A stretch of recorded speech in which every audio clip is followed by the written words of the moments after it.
Bismillahirrahmanirrahim. Assalamualaikum warahmatullahi wabarakatuh.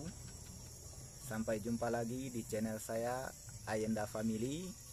Sekarang kita akan membagikan video tentang ikan lubuk larangan ya guys. Video ini diambil di Jorong Sipua, Nagari Sumpur Kudus, Kabupaten Sijunjung. Videonya sangat seru, selamat menyaksikan dan jangan lupa like, share, and subscribe.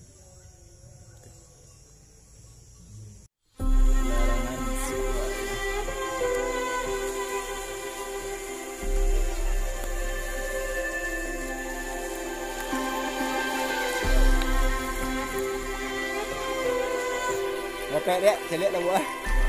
Banyak saya lihat lawak ni, betul nak lawak je tu. Apa lawak ni? Ada lariang. Jangan.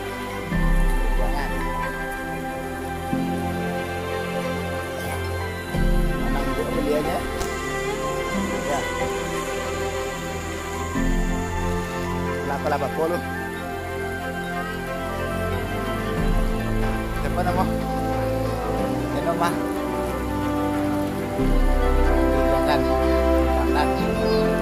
Lala, lepas ni kalau buat, Japur ni tak buat.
Ada 2 kilo dah dah. Ada lagi ya. Apa lu buat dia?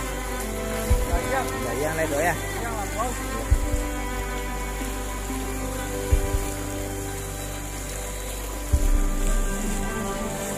Menang dulu belinya. Sampai dararan bau.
Ayo, masuklah kepada sebuah.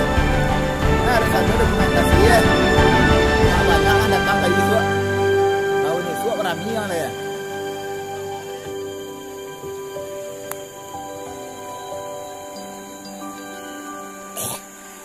Lepek tadi. Tadi lain nama. Tak lo dah. Tahu nak kena pe dem pak am ko tetetan. Vừa tìm vô lên luôn. Mua lên.